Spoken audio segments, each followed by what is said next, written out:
여러분 안녕하십니까? 제주 MBC 시사진단입니다. 제주특별자치도가 2025년 도시기본계획안을 내놓았습니다. 인구 100만 시대를 대비한 이 계획안은 기후변화의 위협과 급속한 세계화의 진행 속에서 나타난 양적 성장의 한계를 극복해야 하는 시대적 상황에 대처하기 위한 것이라고 제주도는 밝히고 있습니다. 오늘 시사진단에서는 2025년 도시기본계획의 내용과 과제에 대해서 논의하도록 하겠습니다. 먼저 이번 발표한 도시기본계획의 내용과 지난 2007년 수립한 광역 도시계획과를 비교해서 무엇이 두드러지게 달라진 것인지 우리 김영진 국장님부터 설명해 주십시오. 네, 말씀을 드리겠습니다. 우선 가장 크게 달라지는 사항은 계획 인구 변경이 되겠습니다. 그래서 종전에 80만 명으로 계획했던 우리 2025년 목표 인구를 100만 명으로 변경을 했고, 또 시가 예정 용지도 면적도 사실은 종전에 21.7평방킬로미터를 이번에 44.5평방 확대를 좀 했습니다. 그래서 약 2배 정도가 증가된 그런 면적이 되겠습니다. 그리고 시가 예정 용지는 종전 같으면은 저희들이 위치를 어떻게 선정을 했었는데, 이번에는 총량으로 그렇게 관리를 하도록 해서 이거는 앞으로 어떤 여건 변화에 신속히 대응할 수 있도록 그렇게 계획을 좀 하고 있습니다. 그리고 제2공항 등 변화된 여건에 맞춰서 공간 구조는 저희들이 4대 원역으로 개발축을 육성 관리하고 기능 간 연계 방안을 제시를 이번에 했습니다. 그 외에도 공항 주변에 대한 어떤 복합용도 개발이라든지 원도심 활성화를 위한 규제 프리존, 그리고 해안변 경관 보호를 위한 수변 경관지구 지정 등 종전 계획을 전반적으로 재정비를 하였습니다. 네. 그런데 이 인구 100만 명 시대를 대비한 도시 기본 계획을 어떻게 평가하시는지요? 먼저 이성용 박사님부터 말씀해 주십시오. 예, 제주 지역의 여건 변화를 고려해서 시기적으로는 시적절하다고 보여집니다. 왜냐하면 지금 제주로의 인구 유입이라든지 그런 변화가 있고, 그리고 개발 수요가 증가되고 있는 측면, 그런 것들이 있는데 그런 것들을 잘 고려한 것 같습니다. 그리고 이제 국가적으로 보면 국토기본법에 의해서 수립하는 우리 국토종합계획 같은 경우에도 2005년 그리고 2011년에 후정계획이 만들어졌었습니다.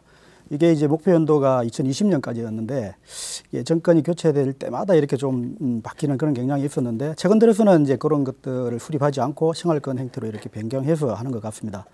그런데 이게 지금 저희가 기존에 수립했던 광역도시계획 2025년을 목표로 했습니다만, 그 이후에 많은 극한 변화들이 있었습니다. 그래서 그런 변화를 수용하기 위해서 이번에 이제 도시기본계획 변경입니다. 변경계획을 수립한 것은 시적절하다고 생각이 됩니다. 그런데 한 가지 조금 아쉬운 점은 2025 광역도시계획에서는 계획 지표를 각 분야별로 이렇게 제시를 해주고 있었습니다. 어제 사실은 공청회에서도 그런 말씀들이 나왔습니다만, 인구라든지 일부 지표만 제시되고 있는 상황입니다, 지금. 그래서 그런 부분들은 기존의 계획에서 변경되는 형태이기 때문에 기존 계획 대비해서 변화 여부에 이제 수용하는 형태로 어떤 식으로 갈 건지, 어떤 식으로 지표가 될 건지를 좀 추가적으로 해야 되는, 그리고 보완이 좀 있어야 될 것으로 그렇게 판단이 됩니다. 예, 우선 이제 도시기본계획을 말씀드리기에 앞서가지고 이 도시계획이 무엇인가에 대해서 간략히 말씀을 드리겠습니다. 도시계획이라는 것은 도시 문제를 해결하고 도시의 미래 비전을 실현해 나가는 과정입니다. 그래서 우리 대한민국 헌법에서는 국가로 하여금 모든 국토에 대한 개발과 보존에 관한 계획을 수립하도록 하고 있습니다. 그래서 이제 도시계획 같은 경우는 우리 지방자치법에서 이제 지방사부로 이제 이관이 됐는데요. 그래서 이제 제주도는 이제 도지사가 수립하고 도지사가 결정하는 형태를 띠고 있습니다. 그러한 상황에서 이제 도시기본계획은 원래는 도지사가 직접 수립하는 게 가장 바람직하지만, 어떤 지금 행정기관에서 전문적인 전문적인 계획을 수립하는데 한계가 있기 때문에 지금 어떻게 보면 이걸 전문 용역기관에 위탁해가지고 대신 수립하고 있는 실정이거든요. 그렇다면은 이제 전문 용역기관의 용역지는 한 사람 한 사람이 도지사를 대리해서 제주도의 미래 비전을 실현하는 그러한 계획을 수립하고 있다고 봐야 됩니다. 그러한 측면 때문인지 이번 용역을 수립하는 과정에서 전문 용역기관에서 많은 노력을 했습니다. 예를 들면 지금 예전 계획과는 달리 여러 차례 이제 읍면별로 찾아다니면서 주민 설명회도 했고요. 그리고 이번에 이제 공청회도 이제 진행을 했는데 다만 뭐라 그럴까요? 이 주변 설명회라든지 이런 과정에 많은 시간이 소요되다 보니까 제주도의 어떤 세부적인 현황 조사라든지 이런 게 좀 미흡하고 그 도시기본계획에서 반드시 포함되어야 되는 아까 우리 이성용 박사님도 말씀해 주셨지만은 각 분야별 지표 같은 것들 가운데 이제 인구와 이제 몇 개의 지표만 제시되었고요. 그리고 이제 중요한 이제 재정계획. 재정계획은 왜 중요하냐면 이 재정계획을 토대로 행정에서는 중장기 지방 재정 운용 계획을 수립할 수가 있습니다. 그렇기 때문에 그러한 게 빠진 게 좀 아쉽고 또 하나는 일반적으로 우리가 도시기본계획을 수립할 때는 설문조사를 합니다. 설문조사를 하거나 특정 집단 인터뷰 같은 것들을 하는데 그러한 것들이 이제 생략돼 가지고 그 어떤 제주도의 어떤 그 도시 문제의 현실성이 좀 떨어지고 있다. 그리고 또 하나가 이제 마지막으로 지적할 것이 뭐냐면은 이 계획에 앞서 가지고 제주 미래비전 계획이 수립이 됐거든요. 그래서 이번 도시계획에서도 미래비전 계획을 실현하는 도시계획적으로 실현하는 수단이라고 얘기는 하고 있지만 실질적으로 세부적인 내용들을 보게 되면은 그러한 그 미래비전 계획에서 제시되었던 내용들이 반영되질 않고 있습니다. 예를 들면은 미래비전 계획에서 나타났던 키워드들이 난개발, 부동산 가격 상승, 전기자동차, 중국인 관광객, 부정부패 이런 게 있고 그다음 난개발 방지하기 위한 방안으로 뭐 계획허가제 도입이 한 58번씩이나 나옵니다. 그리고 도시 성장 연계 설정, 즉 이제 시가화 조정 구역 지정하는 게 14번 나오는데 실질적으로 이번 도시계획에서는 이러한 얘기들이 하나도 안 나오고 있거든요. 이러한 현상이 왜 발생하는가 봤더니 이 도시기본계획이랑 도시관리계획이랑 여건 변화가 거의 없는 도시에서는 동시에 같이 발주하지만 제주도처럼 급격히 여건 변화가 이루어지는 곳에서는 분리 발주해야 되는데 같이 발주하다 보니까 어떻게 보면 도시관리계획, 주민들이 요구하는 용도지역 상향이라든지 도시계획시설 해제라든지 도시자연공원 구역 해제라든지 이런 것들에 포커스가 맞춰지다 보니까 도시기본계획이 어떤 도시기본계획으로서 가져야 될 전략계획이라든지 정책계획으로서의 지위가 이제 상실하지 않았느냐 이렇게 생각이 듭니다. 아, 네. 이경용 의원님께서는 어떻게 생각하십니까? 예, 어쨌든 2007년 당시 6월 달에 2025년 이 도시 종합계획에 대해서 정립한 이후에 5년마다 이게 변경 계획을 하기로 되어 있는데 2012년도에 그 변경 계획이 이루어졌어야 함에도 불구하고 이 제주 미래 비전 계획이 2016년 2월에야 이게 되는 바람에 한 9년 정도 지난 시점에 이 도시계획 변경을 하게 되었습니다. 그래서 이 도시계획이야말로 정말 제주도의 어떤 종합계획이라 할 수 있는 것인데 이것이 이렇게 늦어짐으로써 제주도의 어떤 난개발이 좀 심화되는 측면이 있지 않았나 이런 측면이 있고 이 도시기본계획이 앞으로 제주 100만 시대에 맞는 그 실질적 지표가 되어야 되고 또 한편으로는 외부 변화에 따른 어떤 탄력적 대응을 할 수 있는 지표가 되어야 된다 이렇게 생각을 합니다. 네. 어제 도시기본계획에 대한 주민 공청회가 있었죠? 예, 뭐 어떤 반응들이 나왔습니까? 어제 오전에는 그 서귀포시에서 했고 이제 오후에 3시에는 그 제주 지역에 공청회를 했습니다. 그래서 도민 여러분들이 많은 관심과 참여가 있었습니다. 그래서 거기서 그 전문가 의견을 보면 산남 삼북 간 어떤 균형 발전을 위한 인구 배분 이런 부분에 좀 검토가 좀 필요하다는 부분도 있었고 또 도시적 유지의 어떤 계획보다는 도농 간 형평성 있는 계획 수립이 좀 필요하다. 그리고 또 밀도에 대한 어떤 선택과 집중이 좀 필요하지 않느냐. 아까 이정민 박사도 얘기했지만 현황 조사에 따른 면밀한 분석이라든지 어떤 의견 수렴, 설문조사 부분이 조금 미흡하다 이런 얘기가 있었고 또 어떤 그 도민 의견은 사실 그 수변 경관 지구 어떤 지정, 어떤 개인적인 게 상당히 많은데 그 다음에 고도 완화라든지 도시계획도로 어떤 그 확장 부분 이런 부분들이 좀 의견을 많이 했습니다. 그래서 모두 어떤 소중한 의견을 저희들이 생각을 합니다. 그래서 공청회에서 제시된 의견에 대해서는 앞으로 재검토해서 계획관에 보완해 나갈 그런 계획을 갖고 있습니다. 이경용 의원께서도 공청회 참석하셨습니까? 참석은 못했는데 얘기는 들었습니다. 예. 어떤 거기서 오갔던 내용이 어떤 그 재정적 조달 방안이 없다. 또 이 용도 변경에 따라서 난개발에 따른 면제부를 주고 있다. 또 이 용도 변경에 따라서는 공익적 기여 제도를 담고 있지 않다. 그리고 경제 지표로 2025년에 26조의 그 목표치를 두고 있는데 그렇다면 산술적으로 연간 7.8%씩 성장해야 되거든요. 그러면 이게 과연 그 실현이 가능한 수치냐? 이런 부분들이 많이 논의되어 있고, 또한 또 이 대부분 이 공청회 과정에서는 종합적이고 어떤 전반적인 큰 그림을 가지고 이 도시기본계획에서도 논의를 한 것이 아니라 대부분의 사람들은 자기 재산권이라든가 이해관계 측면에서 상당히 접근한 측면이 상당히 많았던 것으로 알고 있습니다. 네. 그 계획 인구라고 하는 것은 이제 도시계획의 중요한 지표입니다. 이번 계획에서는 2025년까지 상주 인구 73만 명, 체류 인구 27만 명, 그래서 계획 인구를 총 100만 명으로 잡았습니다. 김 국장님, 어떤 근거로 이 100만 명으로 잡았는지요?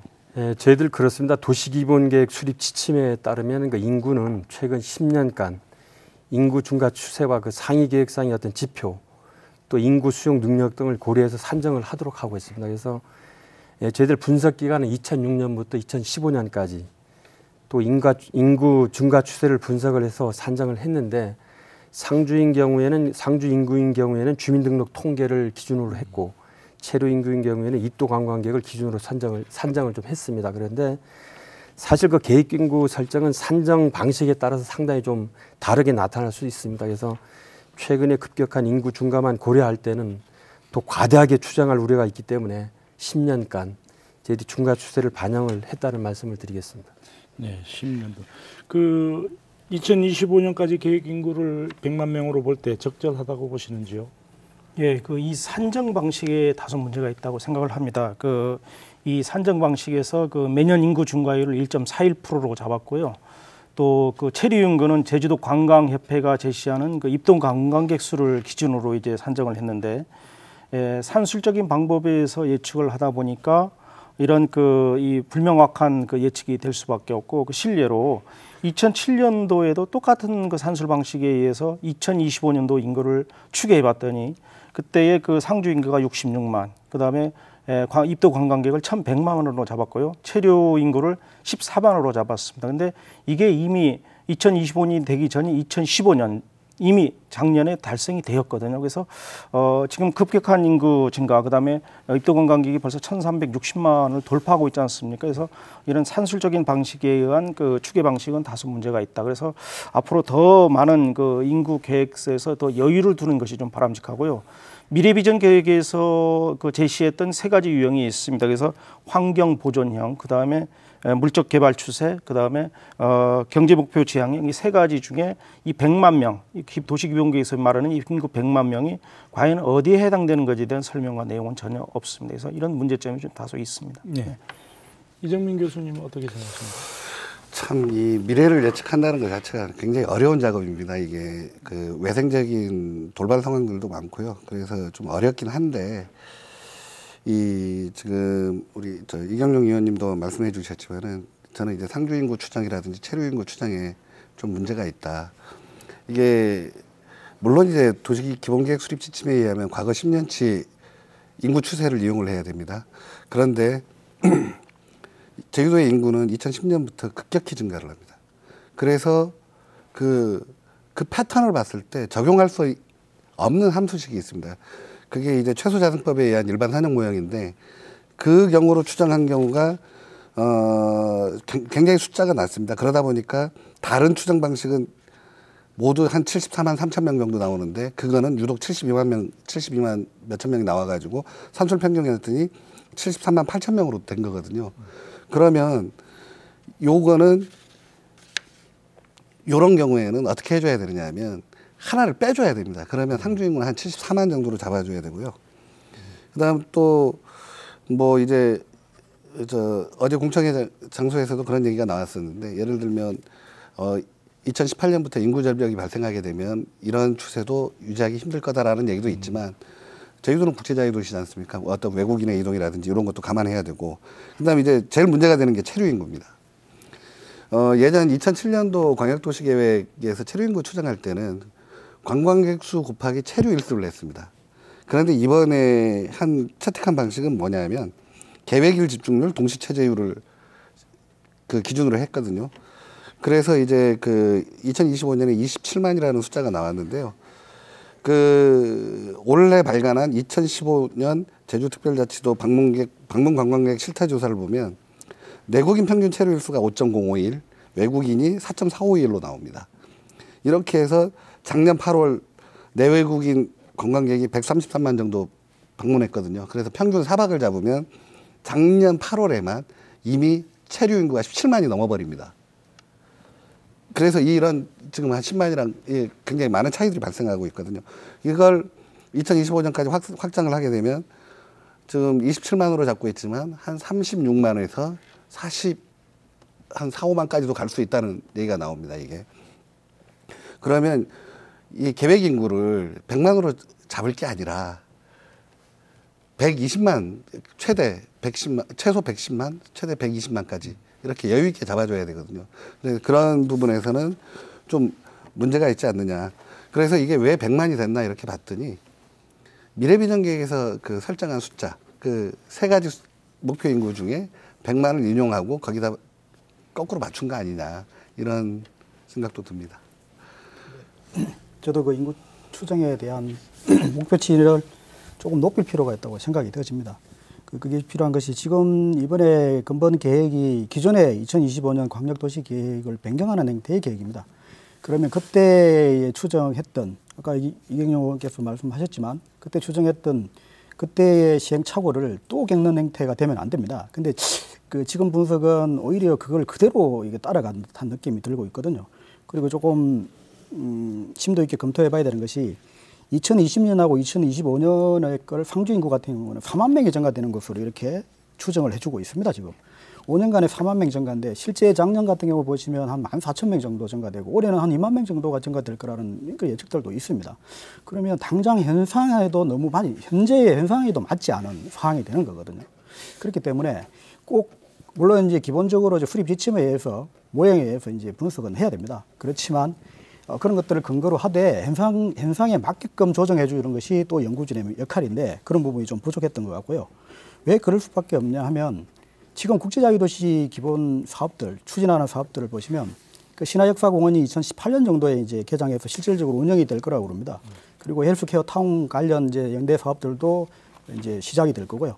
그러면 실제적으로 종사자들이라든지 관련 사업이라든지 이렇게 해서 또 그 관련해서 이제 제주로 이렇게 많은 인구들이 들어올 건데 그런 부분까지 같이 고려해줘서 이게 기본계획에서 고려가 되어줘야 되는데 그렇지 못한 상황이라는 겁니다. 하나 참고로 말씀드리면 예전에 그 국토교통부입니다. 지금 국토교통부의 수립 지침을 정하기 전에는 그 인구 추정에 대한 지금 수립 지침을 정해둔 거거든요. 정하기 전에는 각 지자체 전국 지자체 인구를 모으면 한 1억 명 정도가 나온다고 이야기를 했었습니다.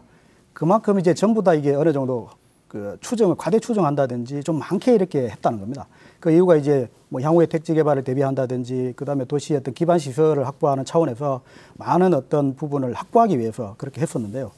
저희 제주는 뭐 그런 상황이 아니라 현재의 증가 추세를 5년, 10년 뒤에 제대로 예측을 해줘야 되는데 그런 부분이 조금 부족했던 것이 아닌가 좀 그런 생각이 좀 들어집니다. 네, 결국은 그 기반 시설 확충 문제인데요. 현재 제주도 인구가 65만 명입니다. 그리고 유동 인구가 1,300만 명을 넘어섰는데 그래도 지금 자동차가 증가하고 쓰레기 문제가 발생하고 또 인구 증가로 인한 여러 가지 문제들이 이제 발생하고 있습니다. 과연 제주도가 앞으로 2025년에 인구 100만 명을 수용할 수 있다고 보는지 그 제주 섬 특성상 특성에 비추어서 좀 말씀을 해주시죠. 우선 이정민 교수. 예. 우선 이제 인구 100만을 수용할 수 있느냐 없느냐 이제 공간적으로는 충분히 수용할 수 있습니다. 공간적으로는 지금 솔직히 말씀드리면 지금도 주거 지역이라든지 상업 지역이라든지 취락지구에 대지가 아닌 전답 과수원 임야의 면적이 3,156헥타르가 됩니다. 이 숫자는 한 32만 명 정도도 넉넉 잡아가지고 32만 명도 수용할 수 있는 규모거든요. 그런데 이제 문제는 그 사회작가에서도 말씀하셨지만은 기반 시설을 봐야 됩니다. 지금 이번 도시 기본계획에서 좀 아쉬운 점이 향후 늘어나는 자동차 등록 대수에 대한 추정치가 없습니다. 그다음 주차 수요 분석이라든지 이런 게 돼 있지는 않기 때문에 지금처럼 자동차가 증가하고 지금과 같은 교통 정책이 계속된다면 향후 10년 후에는 제주도의 거의 시내의 모든 도로는 교통혼잡으로 정체될 것이고 그 주차 문제는 굉장히 매우 심각해질 거거든요. 그래서 이러한 문제들을 어떻게 해결할 것인가. 그다음 또 두 번째 가장 큰 문제가 하수 종말 처리장의 용량 문제입니다. 지금도 부족한 실정인데 지난번에 이제 도시계획조례 개정 공청회 과정에서도 이게 좀 문제가 됐었던 부분이지만 왜냐하면 이걸 무조건 하수처리 구역 밖에서도 공공하수도에 연결하라 그러다 보면 용량은 처리 용량은 계속 줄어들 수밖에 없거든요. 그다음 또 가장 문제가 되는 게 폐기물 처리입니다. 이게 점점 쓰레기 배출량이 감소해야 되는데 지금 계속 늘어나다 보니까 이 그 쓰레기 처리에 이제 많은 문제들이 있거든요. 그리고 이제 그 지금 우리가 이번 도시기본계획에서도 어떤 시가와 예정용지 확대라든지 어떤 철학지구 확대 이런 것들이 좀 많이 제시되고 있긴 하지만 제일 중요한 것은 그거를 그런 결정을 내리기에 앞서서 지금 우리 미래비전계획에서 청정과 공존을 키워드로 내세웠지 않습니까? 그러면 인구 100만이 청정과 공존에 부합하느냐 하지 않느냐를 봐야 되고 제주도로 유입되는 인구를 우리가 법상 막을 수는 없거든요. 그렇다면 앞으로 어떤 제주도의 정체성이라든지 이런 차원에서 고도 완화라든지 이런 것들을 종합적으로 이런 도시기본계획에서 검토할 수 있는 논의장이 돼야 되는데 그런 게 좀 부족했다 이런 생각을 합니다. 네, 저희들 아까 이경영 의원도 말씀이 계셨습니다만 어쨌든 미래비전에서 제시한 그 예측 시나리오가 있습니다. 그래서 그거를 저희들이 충분히 감안을 했고, 그래서 저희들 그 상주 인구를 지금 73만 명으로 했습니다. 그래서 이번에 설정된 목표 인구는 사실 그렇습니다. 이게 뭐 달성 어떤 목표라기보다는 사실은 현재 추세로 갈 때 예상되는 어떤 수치가 되겠습니다. 그래서 이를 어떻게 해서 수용을 할 건지, 아까 이정민 교수도 얘기했지만 기반시설을 어떻게 공급해야 할 건지 이런 부분들을 이번에 기본계획에 담아가는 것이 되겠습니다. 그래서 앞으로 이거는 충분히 뭐 전문가 의견도 있었기 때문에 이거는 충분히 저희들이 검토를 좀 해나가겠습니다. 예, 그 수용 가능 인구하고 적절 인구는 명확히 구분을 해야 되거든요.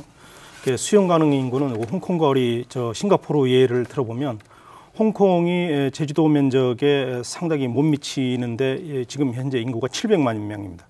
그 싱가포르는 제주도 면적의 3분의 1 수준인데 지금 2014년도경에 567만 명으로 돼 있거든요. 그래서 제주도가 이 둘보다 큰 면적의 도시이고 또 개발 가능 구역의 54%인데 지금 현재 기개발된 게 10% 정도 됩니다. 그러면 수용 가능 인구는 몇백만이라도 가능하다. 근데 문제는 우리 뭐 김영진 국장님이나 이정민 우리 교수님이나 얘기하는 분들 똑같은 점이 동의하는 게 지금 이게 인구가 65만인 상태에서 상하도시들 교통, 주차, 쓰레기 문제가 이렇게 상당히 문제가 대두되는데 100만이라는 것은 현재 인구의 54%가 증가되는 것이거든요. 그럼 이에 따른 그 기반 시설이 되느냐? 또 제주도는 섬이라는 지형적 한계가 갖고 있고요. 그다음에 이번에 발표된 그 평화로하고 산록도로 그리고 남조로 안쪽에 그 이 중산간 한라산 방면으로는 이 개발 그 규제 지역으로 묶지 않습니까? 또 그리고 또 그 해안 생태구역, 그 다음에 또 하천 생태구역, 곶자월 생태구역, 오름 생태구역 이렇게 개발을 막는 부분들이 많아지면 결국 이 제주도의 적절한 인구 부분은 상당히 줄어들 것이다. 그리고 실질적으로 전문가 여론조사에 대해서도 종전에 80만, 100만이었다는 그 이 여론조사가 지금 상당히 한 뭐 차라리 현재의 65만으로 적절하게 유지하는 그런 주장도 나오고 있는 상황입니다. 네. 미성용 박사님.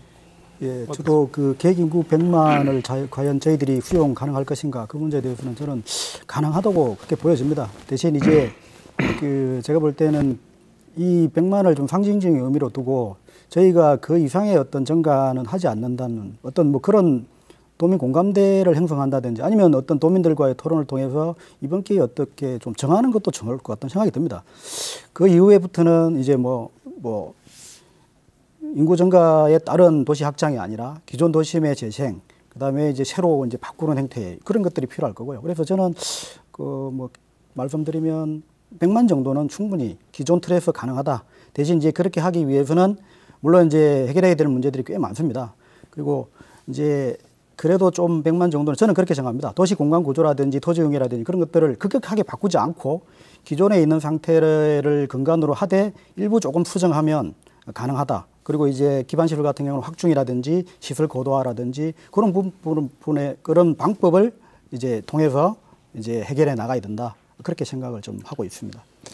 네, 이번 그 아까 우리 이성용 박사님 그 말씀한 거에 같이 덧붙여서 이렇게 말씀을 드리면 지금 기반시설 같은 거는 솔직히 우리가 기반시설이라고 하지만은 대부분 혐오시설입니다. 하수종말 처리장이라든지 폐기물 처리시설 같은 것들은 혐오시설이거든요. 그래서 이거를 계획인구 100만에 맞추었다가 공사를 했는데 인구가 늘어가지고 다시 추가로 공사하려면 다시 또 그보다 더 많은 비용이 들어가거든요.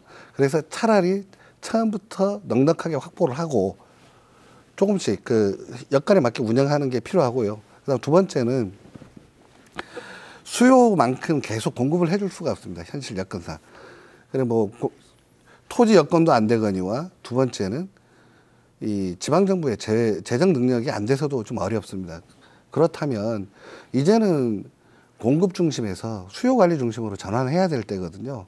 근데 그러한 내용이 도시 기본 계획에서는 제시되지 않은 것들이 좀 문제다라는 거죠.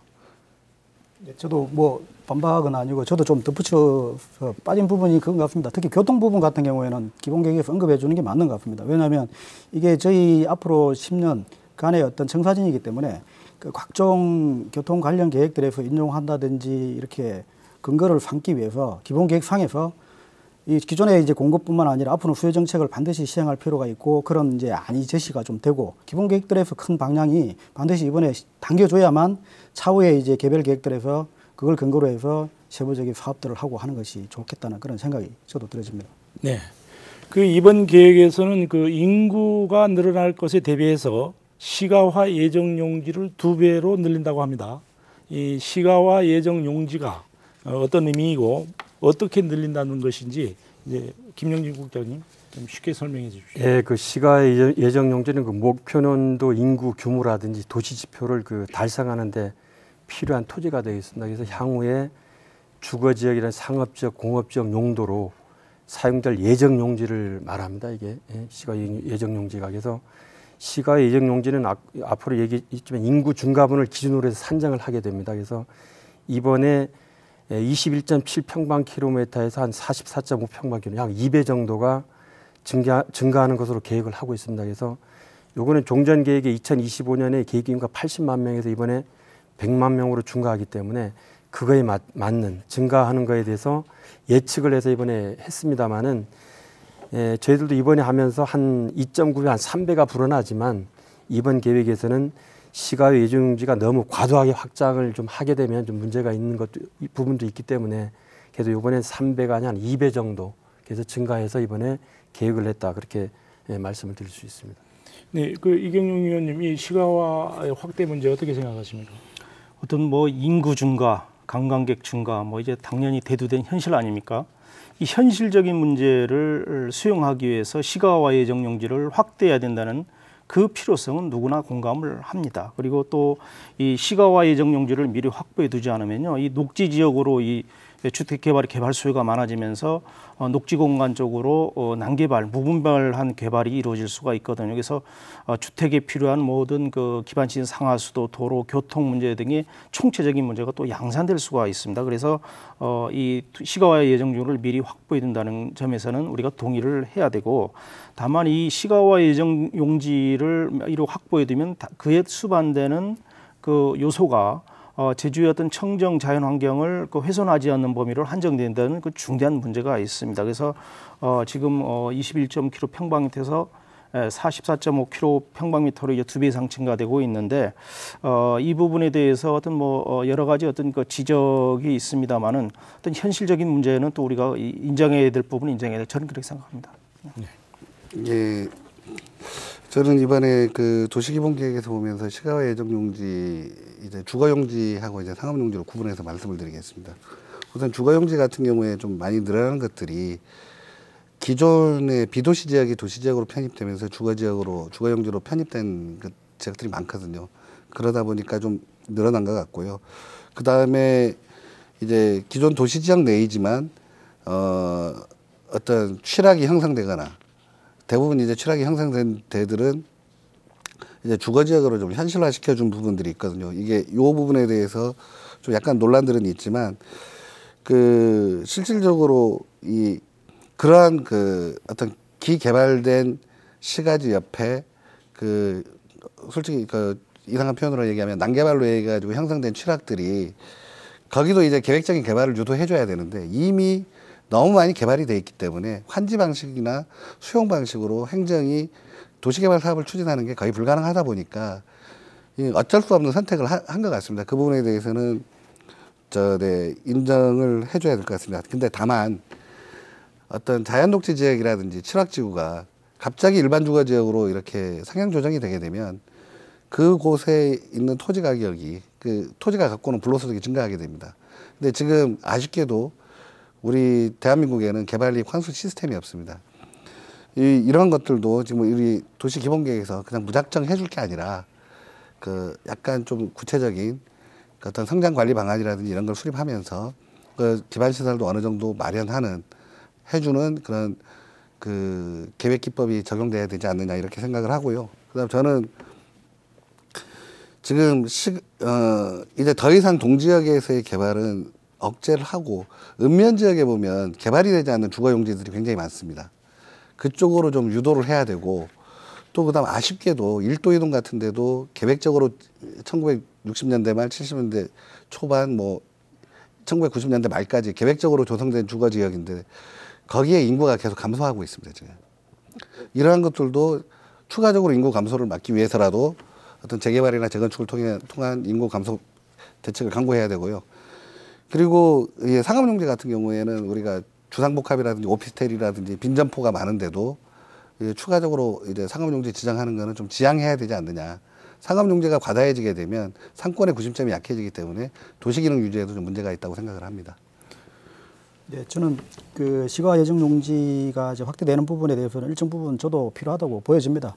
보여지지만 이제 그 난개발에 대한 문제 이제 그런 것들이 우려될 수 있기 때문에 이제 총량은 이렇게 잡은 걸로 알고 있습니다. 총량을 잡았지만 세부적으로 이제 어떻게 뭘 할 건가에 대해서는 그 시가 예정 용지로 지정한 그 추가로 지정된 것이 44.5제곱킬로미터로 알고 있습니다. 그런데 이제 거기에 대한 부분을 뭐 전체를 대상으로 하든지 아니면 가이드라인을 잡든지 해서 성장 관리 방안 자체를 뭐 용역을 한다든지 연구를 한다든지 해서 마련한 이후에 이제 좀 시행을 해봤으면 좋을 것 같고요. 그리고 이제 반드시 좀 필요해야 되는 것이 지금 당장 저희들이 시행은 못 하고 있지만 그 업조닝 특히 이제 그 용도가 이제 상향되는 부분에 있어서는 개발이익 환수를 좀 못 하고 있는 것이 사실입니다. 그렇지만은 이게 그렇더라도 이제 공공에 대한 기여를 어떻게 할 수 있을까? 공공에 대한 기여. 그다음에 이제 반대급부적으로 이제 뭔가가 이제 상향이 되기 때문에 이제 공공이라든지 주변이라든지 뭐 이게 뭔가를 이제 반대급부적으로 이렇게 제시할 수 있는 형태로 성장 관리 방안이라든지 그런 데서 좀 제시를 하고 가이드라인을 잡아 나가면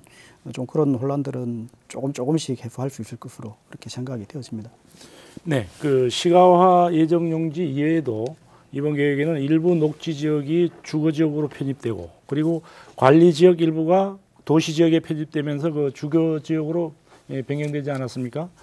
그 이것이 개발 위주의 용도 변경이다 이런 지적이 있는데 어떻게 생각하십니까, 우리 김국장? 네, 이번에 그 녹지 지역에서 주거 지역으로 변경되는 지역하고 일부 그 도시 지역으로 편입되는 지역이 있습니다. 이 지역들은 아까 이정민 교수도 얘기했지만 주택들이 좀 밀집된 취락지구 중심으로 이번에 좀 주거 지역으로 좀 용도 지역을 현실화하는 차원에서 좀 변경을 좀 했습니다. 그래서 또 종전보다 좀 과도한 개발이 되지 않도록 해서 그 이번에 주거지역으로 되는 부분들도 일종 주거지역으로 이렇게 하는 걸 원칙으로 좀 했고 주거지역 변경 그렇습니다. 어떤 도로 기반 시설을 좀 사전에 좀 계획을 해서 이걸 어떤 체계적으로 좀 정비하거나 개발이 안 되게 되면 상당히 그 내중에 어떤 난개발이든지 어떤 행정 비용이 좀 많이 수반되는 그런 문제가 있어서 이거는 계획적으로 좀 개발이 되도록 하고자 하는 사항이 되겠습니다. 네. 그 이런 용도 변경이 그 도시의 평면적 확산 그리고 그 부동산 값을 부추긴다 이런 지적이 있는데 그 어떻습니까, 이경영 의원님? 원래 이 녹지 지역이라는 것은 그 도시의 녹지 공간을 확보하고요, 도시 확산을 방지하고 차후에 그 개발 가능한 예정으로 그 예정을 두고 있는 지역을 녹지 지역이라고 하는데. 지금 제주도에서 인구 증가를 가지고 이를 수용할 수 있는 것을 시가화된 용지에다 이걸 하려 그러면요 당연히 이에 수반해서 고밀도가 되고 고층화된 아파트 단지가 이루어질 수밖에 없거든요. 근데 제주도에 거주하는 사람이라든가 제주도에 이주하는 사람은 실질적으로 도시화된 아파트에 사는 것보다는 정말 시야 경관이 확보된 여유로운 그다음 이 제주의 천연 자연 환경을 혜택 받을 수 있는 그런 그 소형 빌라 단지라든가 단독주택 등을 선호하는 것이 또 이 인간의 인지 상정입니다. 그런데 지금 이 시내에 특히 시내 교통과 정말 이 주차 문제는 심각한 상황에 이르고 있거든요. 그럼으로써 녹지 지역으로 이 사람들이 주거지를 선호하게 되고 또 주택공급업자들은 이러한 부분에 대해서 주택을 공급을 하면서 이에 수반돼서 부동산 가격의 상승과 또 이 난개발이라는 어떤 문제점을 갖고 오고 있는데 어떤 그 난개발에 이번 그 공청에서도 논의됐지만 난개발에 면제부를 준다는 어떤 비판이 이룰 수 있는 부분인데 어떤 그 이 도시계획이라는 것은 공익적 요소를 많이 고려를 해야 된다. 우리 이성용 박사님도 말씀하셨지만 이런 부분에 대해서 이런 부분에 우리 공익적 요소를 고려해서 기부 체납이라든가 또는 이 공익적으로 우리가 내놓을 수 있는 그런 부분들에 대한 고려를 좀 해야 되고요. 이 필수 불가결하게 이 용도 변경이 되면서 부동산 가격이 되는 걸 가지고 도시기본계획 전체를 모두 문제 삼는 것은 다소 문제는 있다고 봅니다. 네. 네. 이성용 박사님은 어떻게 생각하십니까? 예, 저는 그 늘어나는 인구를 수용하는 방법은 크게 두 가지라고 봅니다. 뭐 첫째는 기존 도심이라든지 기존의 이제 도심을 이용한 압축 고밀화하는 겁니다. 기존보다 이게 좀 더 이제 건폐율 용적률을 더 준다든지 고도 기준을 완화해서 이제 조금 더 높여주는 행태를 해서 고밀화하는 겁니다. 그 다음에 두 번째 방법이 지금 현이 이루어지고 있는 기존 도심의 인접 방법을 평면하는 방법인데, 평면 확산시키는 방법인데, 사실은 지금 저희 제주의 어떤 상황으로 볼 때 어느 한 곳으로 이제 집중할 수는 없는 것 같습니다. 두 가지를 병행해야 될 것 같고요. 저는 조금 이제 제 생각을 말씀드리면 기존 도심 쪽에 집중해야 될 곳은 원도심 재생 사업이 이루어지고 있으니까 원도심 재생 사업 쪽은 약간의 이제 압축 도시 형태, 지금보다는 조금 고밀화 형태, 그 기반 시설의 이제 부하 정도를 고려해서 그런 식으로 이제 방향을 잡는 게 좋을 것 같고요. 그다음에 이제 신규로 만들어지는 이제 그 평면 확산 부분은 지금 우리 도에서 추진하는 제주행 주거복지 계획 있지 않습니까? 뭐 그 계획에서 이제 고려하는 그런 이제 계획 단지들을 그런 형태로 배치한다든지 그런 식으로 두 가지 전략을 같이 쓰는 형태로 하면서 해야만 될 것으로 그렇게 생각이 되어집니다. 네, 그 다음은 이제 도시 공간 계획으로 한번 넘어가 보겠습니다. 이제 이번 계획에서는 공간 구조를 4대 권역을 개발축으로 해서 구성이 돼 있고, 그다음은 권역 간 기능을 강화하는 것으로 되어 있습니다. 김 국장님, 그 4대 권역은 어떻게 획정이 됐고, 그 이를 개발축으로 잡은 이유는 어디에 있습니까? 예, 잘 아시겠지만 우리 도에서는 그 공간 구조에 영향을 미칠 수 있는 사업들이 지금 완료가 되었거나 지금 추진 중에 있는 사업들이 좀 많습니다. 그래서 북부인 경우에는 제주공항과 신항, 또 남부인 경우에는 혁신도시하고 광정크루즈, 동부 같은 경우에는 지금 제2공항, 서부 같은 경우에 보면 영어교육도시하고 신화역사공원이 지금 있습니다. 그래서 이러한 사업들은 어떤 지역 발전을 견인을 할 수 있는 어떤 성장 동력으로 역할이 기대되는 것으로 이를 개발축으로 해서 육성하는 것이 중요한 과제라고 할 수 있겠습니다. 그래서 이번 계획에서는 이를 4대 권역이 개발축으로 잡았고, 이를 육성하고 권역 간 기능 연결을 강화를 해서 균형 발전이 토대가 되도록 그렇게 방향을 제시하였습니다. 그리고 4대 권역별로 한 40분 이내로 연결하는 광역 급행 대중교통 기반으로 해서 권역 간 연결 체계를 구상하는 그런 안을 제시하고 있다는 말씀을 드리겠습니다. 그러면 이 4대 권역별 공간 구조 변화에 대해서 어떻게 생각을 하십니까? 우리 이성용 박사님부터 말씀해 주십시오. 이게 4대 권역으로 잡았던 부분은 기존 계획들에서 언급된 부분들도 검토를 하고 현황을 좀 검토한 것 같습니다. 그래서 전반적으로 볼 때 뭐 큰 방향은 잘 잡았다고 생각이 되어집니다. 특히 이제 중산간 권역에 대해서 특수 관리 권역으로 해서 별도로 이렇게 설정을 하고 앞으로 별도의 관리가 필요하다고 이렇게 선정한 것은 굉장히 이제 바람직하다고 보여집니다. 특히 이제 이 부분은 제주다음의 보존이라든지 체험 지역이라고 이렇게 제시를 해주고 있거든요. 그러면 이제 차후에 어떤 이제 작업들이 있어야 될 것 같은 생각은 듭니다만 별도로 이렇게 했다는 것은 굉장히 이제 바람직한 것 같습니다. 이게 이제 그리고 이제 저는 이제 한 가지만 더 말씀드리면 이 권역이 4개 권역입니다만 제일 중요한 것은 이제 권역이라고 해서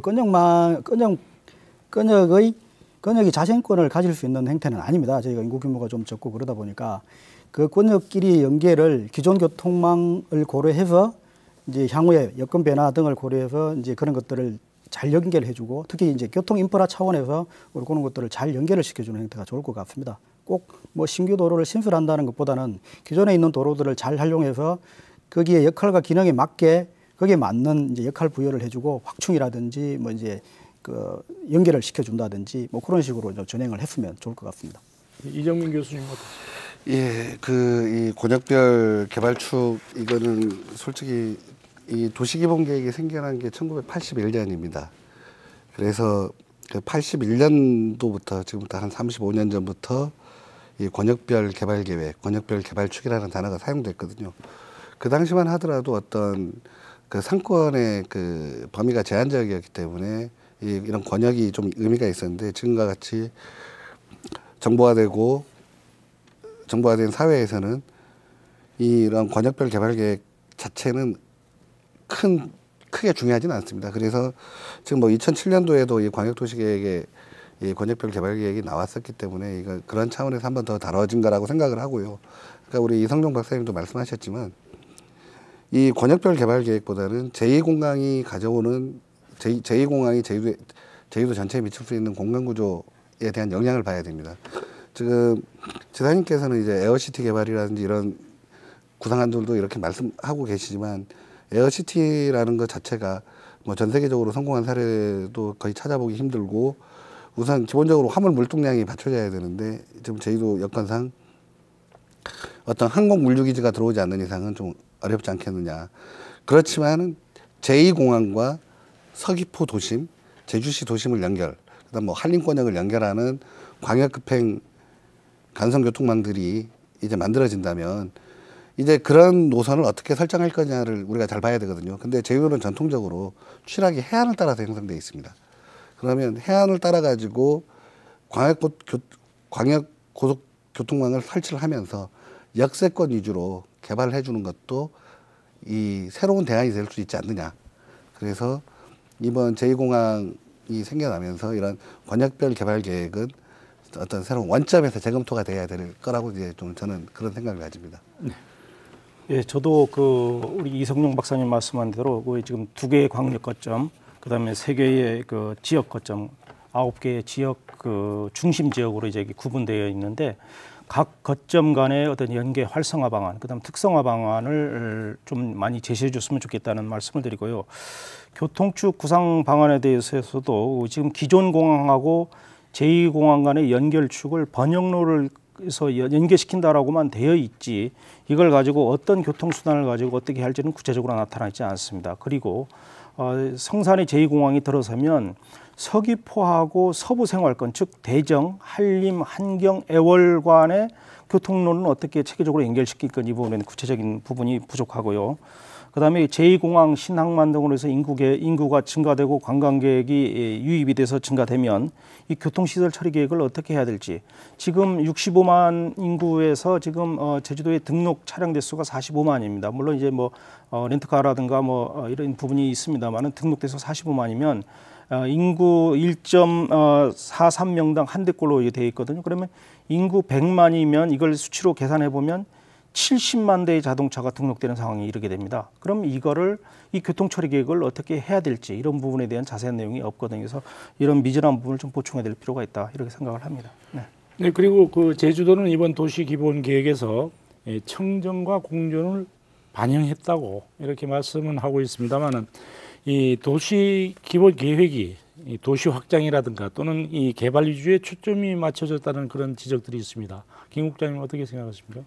예, 그 인구가 증가하고 또 도시가 성장하게 되면 도시 확장은 불가피하다고 봅니다. 그리고 이를 또 수용하기 위해서 시가 이용 용지의 확보도 좀 필수적인 사항이 되겠습니다. 그리고 이런 부분에 또 어떻게 신속하게 대응하지 못할 경우에는 어떤 이로 인해서 더 많은 도시 문제가 야기될 수 있기 때문에 앞에서도 말씀을 드렸습니다만 저희들은 예측된 계획 인구보다 여건 변화로 해서 한 2.9배가 증가를 했습니다만은 시가지 용지 확보 부분은 저희들이 최소화했습니다. 어떤 기존 시가지 밀도를 좀 높여서 시가지 쪽으로 좀 인구를 수용하는 쪽으로 좀 방안을 좀 마련했다 이렇게 보시면 되겠고 또 도시적 확장은 사실 그 계획관리적으로 도시적을 편입해서 어떤 난개발 억제하기 위한 이런 부분도 있습니다만은 일부 지역에서는 어떤 건폐율 등을 이유로 해서 좀 반대하는 그런 그 경향도 사실 있습니다. 그래서 앞으로 주거지역 변경도 개발된 취락지구를 유지로 하였고 또 밀도를 완화해서 인구를 수용할 수 있는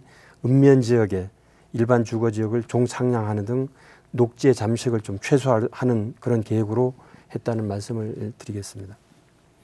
구체적으로 말씀을 드리면 이 청정과 공존의 그 개념 자체를 좀 혼동한 부분이 좀 있어요. 그래서 제주의 그 자연을 보존하려는 청정하고 개발 압력을 수용하는 공존이라는 표현을 쓴 부분도 좀 있거든요. 그래서 이런 부분에 대해서 정말 그 제주 미래 비전에서 제시하는 청정과 공존의 개념을 혼동했다. 그래서 상당히 퇴색된 부분이 좀 나타나는 부분이 좀 있고요. 어떤 이런 부분 때문에 그 도시 지역이 확장되고 외연이 확장되다 보면 결과적으로 제주도 내 환경에서는 불가피하게 따라올 수밖에 없다. 그런 부분에 대해서는 우리가 다소 우려를 하는 부분이 있습니다. 이성용 박사님은 어떻게 예, 생각하십니까? 저는 그 근본의 그 도시 기본계획 변경안 같은 경우에는 그 향후에 5년, 10년 뒤에 일어날 수 있는 어떤 그 문제점들을 최소화시키는 보자고 하는 계획인 것 같습니다. 그리고 이제 그 미래를 대비하는 것인데요. 그런 측면에서 이제 그 제시된 내용에서 보면 좀 빠진 것들이 있습니다. 그 사회 문화 일자리라든지 뭐 사회 기반에 대한 문제. 어제 공청회에서도 그런 말씀들이 나왔습니다만 상대적으로 이런 이제 내용의 언급들이 좀 적다 보니까 아까 이제 말씀하신 것처럼 이제 이번에 기본계획이 이제 도시 확장이라든지 개발 쪽 위주로만 내용이 이제 맞춰진 것이 아닌가 이런 이제 말씀들이 있는 것 같습니다. 그래서 제가 이제 말씀드린 이제 그 인구라든지 뭐 그런 부분 이외에 사회 문화 일자리 그다음에 청년 문제 이런 것들까지 기반 시설에 대한 것까지 이렇게 좀 같이 좀 제시가 되면 당연히 되어야 될 것이고 그러면 이제 도시 확장이라든지 개발 위주의 계획이라는 그런 이제 또 말씀들은 조금씩 또 좀 의미가 이제 달라질 것 같은 그런 생각이 듭니다. 네. 그 우리 이성용 박사님은 어떤 생각을 가지시죠? 예, 참 난감합니다. 이게 미래비전 계획을 수립을 하고 그거에 따라 가지고 도시 기본 계획을 수립을 했는데 참 용역진이 개발과 보전의 공존이라는 단어를 딱 쓴 구절을 보면서 저도 아까 이경룡 의원님처럼 좀 의아했었습니다. 근데 기본적으로 도시기본계획은 정책계획과 전략계획으로서의 역할에 충실해야 됩니다. 근데 이번에 그런 내용이 빠지다 보니까 이런 오명을 쓰고 있는 것 같습니다. 그리고 이제 저는 이제 기본적으로는 시가화 예정용지를 확보하지 않고 이게 왜 이런 문제가 발생하냐면 우리가 이런 주거용지 그 수요 추정하는 방식들이 1970년도에 개발된 방식을 그대로 쓰다 보니까 현실하고 맞질 않거든요. 그래서 지금도 남아있는 여유지를 개발을 하면 충분히 수용 가능할 수 있고 오히려 그런 것들이 청정과 공존에 부합하는 거고 저는 기본적으로 그 계획허가제가 이제 뒤에도 나오겠지만 계획허가제가 도입되어야 이런 자연녹지 지역에서의 무분별한 개발, 난개발을 차단할 수 있고 또 그 다음에 하나는 원도심 내에서도 그 지금 뭐 지역 상인들이 대부분 원하는 게 뭐냐면 주차장 확보인데요. 어떤 폐가나 이런 게 나오면 행정에서 매입해가지고 주차장으로 쓸 게 아니라 그런 폐가들을 중심으로 해가지고 소규모 임대, 봄이라 해가지고 소규모 행복주택 같은 것들을 지어주는 전략이 좀 필요하지 않느냐 그렇게 생각을 합니다.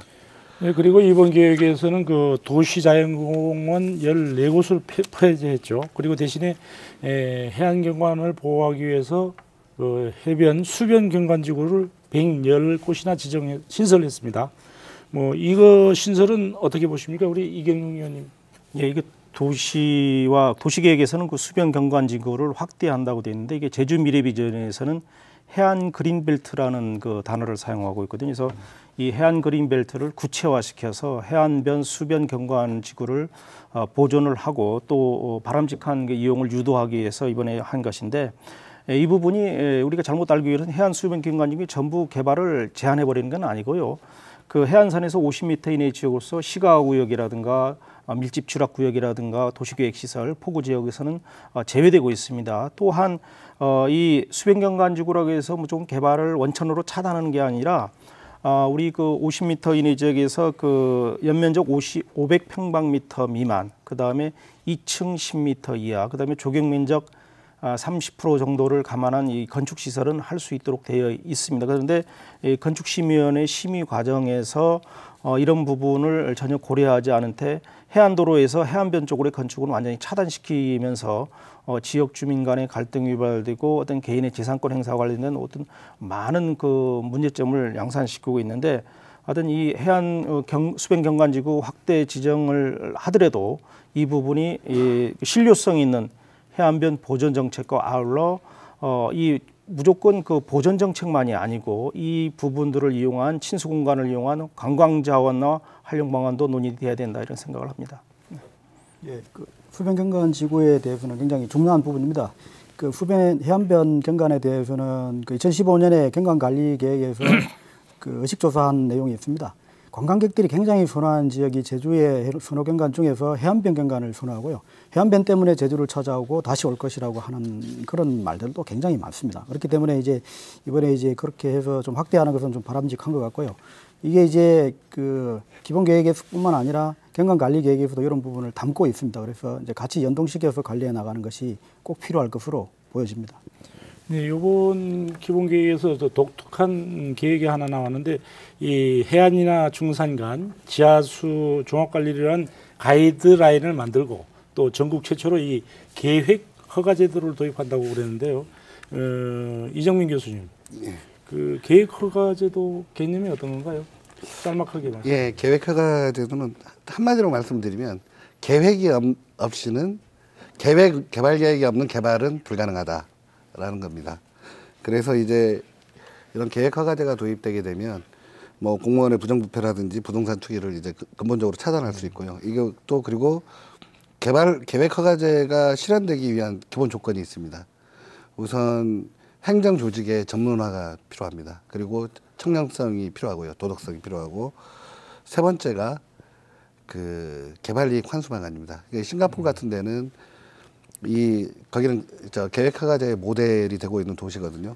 거기 같은 데는 각 블럭마다 용도 변경에 따른 개발 부담금이 홈페이지에 전부 명시되어 있습니다. 그걸 납부해야만 할 수 있기 때문에 용도가 변경되더라도 어떤 도시계획 변경에 따른 어떤 우발 이익이 발생하지 않습니다. 그리고 이제 잠깐만요. 그리고 우리나라도 이제 개발행위 허가 제도를 운영을 하고 있는데요. 이것도 보면은 계획 허가제로 가기 위한 초석이다라고 생각을 합니다. 근데 다만 영국식 계획 허가제와 좀 다른 점은, 우리는 지금 운영 과정에서 어떤 개발행위 허가 조건만 충족을 하면 이제 허가를 그냥 내주는 경향이 있는데, 영국에서는 개발 계획이 없는 곳에 개발 계획을 수립할 때는 짧게는 3년, 길게는 5년 정도 걸립니다. 그 과정이 대부분 그 과정에서 어떤 데 시간이 많이 소요되느냐 하면 주민 간에 합의하는 과정에서 그 대부분의 시간이 소요됩니다. 근데 우리는 개발행위 허가할 때 어떻게 되냐면 처리 기간이 10일입니다. 10일이다 보니까 이 주민 의견 수렴하는 거는 전혀 이루어지질 않는 거죠. 그런 차원에서 이제 우리가 계획 허가제 같은 경우는 이제 지금 도입해야 될 때가 아니냐, 저는 이렇게 생각을 합니다.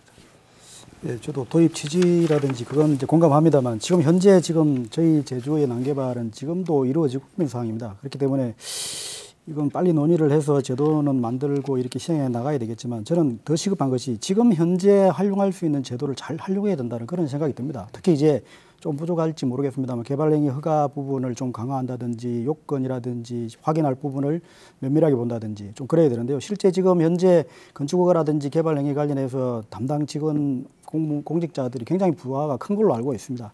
그렇더라도 그런 부분에서 결정이 되는 부분이기 때문에 현재는 그런 부분에서 확인을 하고 관리하는 것이 가장 우선이라고 보여지고요. 계획허가제는 추가적으로 해서 진행을 해야 된다고 저는 그렇게 생각이 되어집니다. 네, 이경영 의원님. 네, 그 계획허가제의 어떤 선택권은 도민들에게 있다고 보여집니다. 그래서 계획허가제가 상당히 그 장점과 실효성 있는 제도이기는 하지만 저도 단점도 무시 못할 사항이라고 보거든요. 그래서 단점이라고 하는 것은 아까 우리 이정민 그 박사도 얘기했지만 이 공무원의 청렴성, 그다음에 공무원의 독립성, 전문성, 행정에 대한 신뢰성이 정말 확보되지 않으면 이게 잘못하게 되면 계획허가제를 통해서 정말로 계획허가를 득한 사람은 로또에 당첨된 것 같은 큰 이득을 볼 수가 있고, 또 만약에 계획허가제를 통해서 오는 시간과 재정적 투자를 했는데 되지가 않으면 그만큼만 손실을 또 보게 될 수도 있기 때문에 또 이 공무원의 어떤 그 재량적 판단, 그도 심의위원회의 어떤 그 의견에 의존되게 되는 어떤 결과를 낳을 수도 있는 제도라고 생각을 합니다. 그래서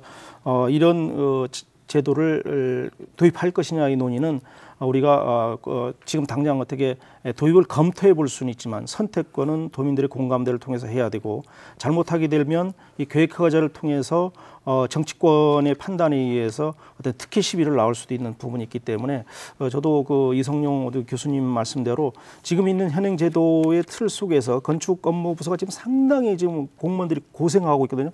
이 부분을 또 어떻게 해결할 거냐 보면 또 상당히 논의를 해야 된다. 그리고 또 풀어줘야 된다 생각을 합니다. 네, 그렇다면 그 이 난개발 억제 대책을 마련하는 데 있어서 우리가 어떤 방향에서 앞으로 어떻게 설정해 나가는 것이 바람직한지 우리 김영진 국장님께서 먼저 말씀해 주십시오. 네, 그 난개발 억제 대책은 사실 그 지역지구 뭐 강화라든지 도시관리 계획에 의한 방법으로는 좀 한계가 있다고 봅니다. 그래서 잘 알겠지만 우리 도에서는 지금 난개발 억제를 위해서 그 하수도라든지 도로 기준, 또 자연녹지 지역의 어떤 공동주 입지 기준을 강화하는 도시계획 조례를 이번에 개정을 좀 추진을 하고 있습니다. 그래서 이 모두가 토지 이용을 규제하는 어떤 재단권을 제약하는 사항이기 때문에 도민 여러분들이 이해와 협조가 필요한 사항이라고 볼 수 있습니다. 그래서 이런 부분은 도민 여러분들이 동참이 무엇보다 필요하다, 이렇게 볼 수가 있겠습니다. 네, 토론을 진행하다 보니까 이제 마무리할 시간이 다 됐습니다. 그래서 그 늘어나는 인구를 수용하고 청정한 제주의 자연을 보존할 수 있는 그 미래형 도시 조성은 어떻게 돼야 할 것인지 마무리 발언으로 짤막하게 말씀을 1분 정도로 해 주십시오. 먼저 우리 김 국장님부터 말씀해 주시죠. 그 미래 비전에서 제시는 됐습니다만 컴팩트 시티도 하나의 방안이라고 하겠습니다. 그래서 개발할 수 있는 지역은 어떤 고밀 복합 개발을 통해서 최대한 인구를 수용을 해야 도시 팽창을 억제할 수 있다고 생각을 합니다. 그래서 이런 부분들, 하여튼 여러 가지 부분들을 좀 종합적으로 해서 앞으로 저희들이 검토해 나가도록 그렇게 추진을 하겠습니다. 예. 그 도민의 합의와 지지를 받지 않은 도시계획은 상당히 그 실행 과정에서 상당히 많은 문제를 낳을 수가 있고요. 그 급격한 도시화, 고밀도화에 대한 검토도 다시 한번 우리가 해야 되는 것이, 고밀도를 하게 되면 분명 그 도시는 도시의 팽창을 막을 수 있는 장점이 있습니다만은 어떻게 보면 그 속에서 그 도민들의 삶의 질이 저하되고 도심 주차 공간, 도로 공간이 확보되지 않은 상태에서는 이게 죽은 도시, 정말 그 영혼이 없는 도시가 되어서 다시 원도심에서 이탈하는 현상이 발생될 수도 있기 때문에 우리가 정말로 과연 어떤 것이 도민의 삶의 질 향상을 위한 도시 기본 계획이고 도시 알맞는 그 바람직한 도시 방향에 대해서는 우리가 충분한 논의를 해야 된다고 생각을 합니다. 저는 그 여러 가지 내용들을 담고 있지만 안전한 도시, 그리고 이동이 편리한 도시, 에너지 자립 도시, 이런 것도 같이 고려되어야 된다고 봅니다. 특히 이제 에너지 고소비 사회에서 사회 구조 자체나 우리 생활 환경 자체를 저소비 구조로 만드는 그런 노력들도 있어야 되고, 기본계획 제시가 필요할 것 같고요. 또 마지막으로 하나만 말씀드리면, 그 저희들의 그 옛 시골 마을, 옛 마을들이 가졌던 커뮤니티성을 이제 회복하고 그걸 다시 가질 수 있는 것들이 기본 방향에서, 기본 계획에서 방향을 제시해주고 시범 사업 등이 제시되면 좋겠다는 그런 생각이 듭니다.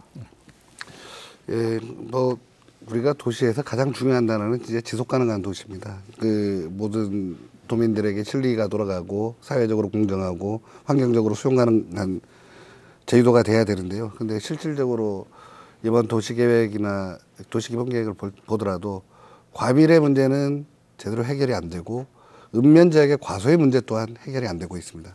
특히 과밀의 문제는 어느 정도 쉽게 해결이 가능하지만 과소의 문제는 때를 놓치면 해결할 수가 없습니다. 그래서 이번 도시기본계획을 통해 가지고 읍면의 정주 환경이라든지 정주 환경을 높여주는 그러한 도시계획이 되지 않고서는 앞으로 지속 가능한 제주를 유지하는 게 좀 어렵지 않겠느냐, 이런 생각이 듭니다.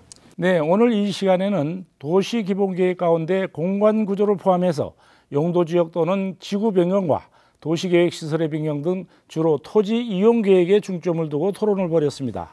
그러나 지역 발전을 추동하는 데 있어서는 토지 이용 계획만이 아니라 주거 환경 계획과 산업진흥, 정보통신, 사회개발, 그리고 재난방지 계획에 이르기까지 광범위한 실천 계획이 필요합니다. 그런 의미에서 현재 진행되고 있는 2025년 제주광역도시계획도 현 시점에서 타당한 것인지, 그리고 인구 100만 명 시대에 불합리한 점은 없는지 검토하고 실행에 역점을 두어야 할 것입니다. 밤늦게까지 시청해 주신 여러분 대단히 고맙습니다.